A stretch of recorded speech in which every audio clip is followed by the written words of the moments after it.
Hi, bookish friends. It's me, Michelle, here. Today, I have a book that I just have to tell you about. One of the best books I've read in a really long time. Possibly one of the best books I will read this year.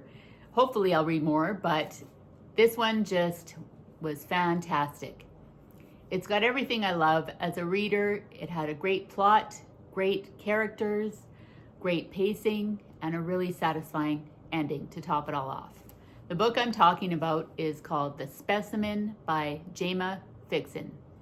In this book, it takes place in 1826, Edinburgh, Scotland.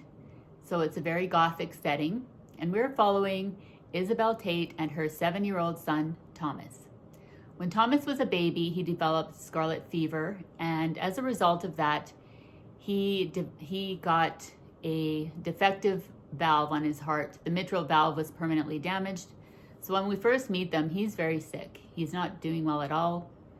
Isabel, who is a piano teacher, goes to the home of one of her students, and the mother of the student offers for her husband to set up an appointment with this really renowned doctor that also works at the university. So in exchange for free piano lessons, Isabel agrees, yeah, that would be great. I'd love to take Thomas to see a doctor. I can't really afford it on my own, so they work out a deal. Isabel takes Thomas to see Dr. Connell Burnett.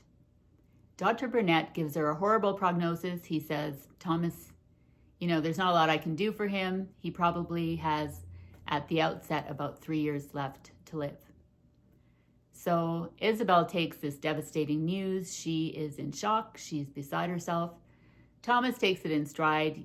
Children are very resilient, so he just kind of carries on as normal. And Isabel vows to make every moment count from here on in. They carry on, and one day she goes out to do some errands, and she leaves Thomas in the care of a babysitter, a lady from across the hall, a neighbor.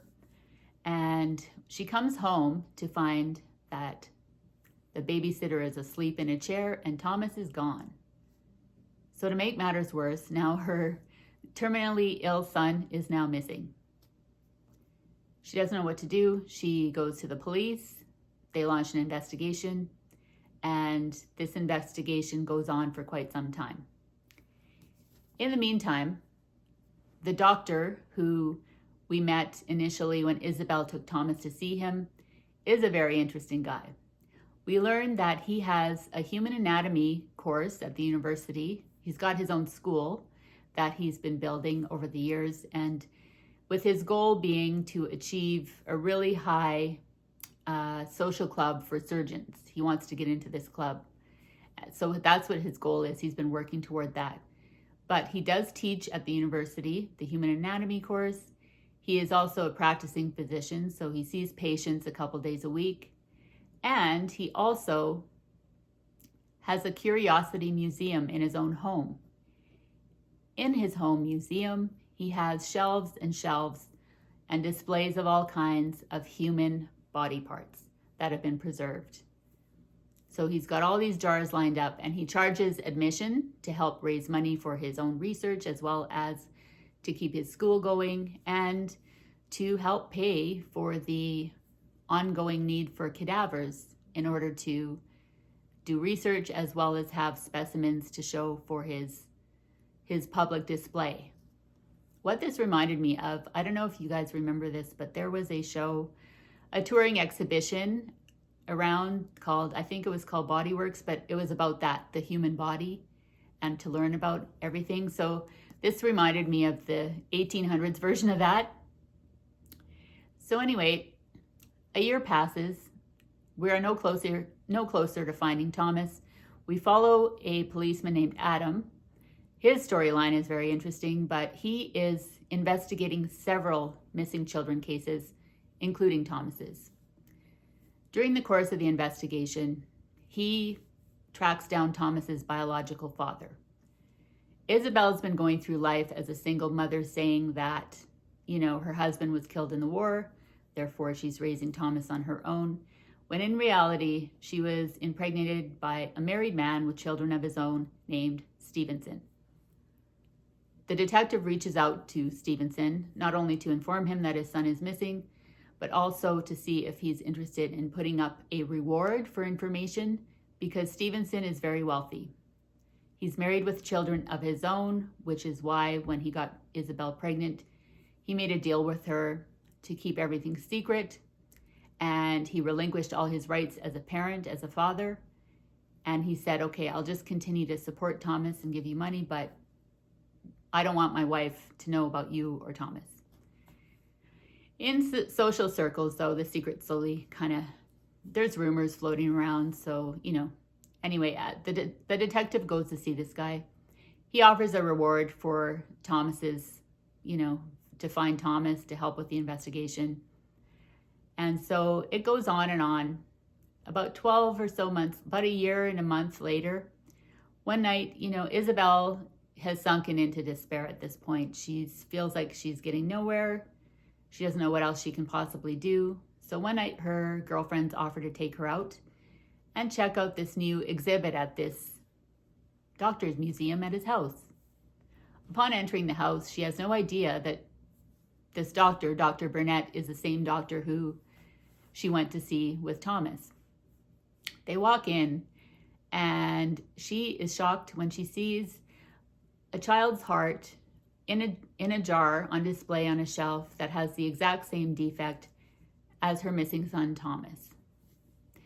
She faints, she passes out. It's a big scene. She's escorted out of the place, and the story goes from there. So she goes to the police with the information. She confronts the doctor. He writes a letter publicly admonishing her as a hysterical woman. She's grief-stricken. She's making all these wild stories up about me. There's no way that heart could possibly be her missing son's heart, etc., etc. So that's just, not even 100 pages in yet. What follows is the most fantastic story of her search for Thomas, the investigation of Dr. Burnett. Isabel at one point takes it upon herself to get a job as a housekeeper in his house so that she can spy on him and get to the bottom of this mystery. She disguises herself. And so that the people in Dr. Burnett's home, the other housemaids and the cook and his mother, they all live under the same roof. And at night they have tea together by the fire and tell all kind of great stories. Those stories that the characters in here are telling are riveting. That's a sign to me of a great story, when it's got multiple layers, when you just can't wait to read more. And like I said, the pacing was fantastic. I just had to find out what was going to happen next. That said, this is not a whodunit. Obviously, we have a good idea who did it at the very beginning, but it's a matter of finding out how this is all going to come to a conclusion. Are we going to get answers to what happened to Thomas? Is there going to be, vengeance on the part of a grieving mother, Isabel? It's fascinating to find out how police did their job back in this day. Like I said, this story is based on real life actual crimes that occurred back in Edinburgh in the 1800s.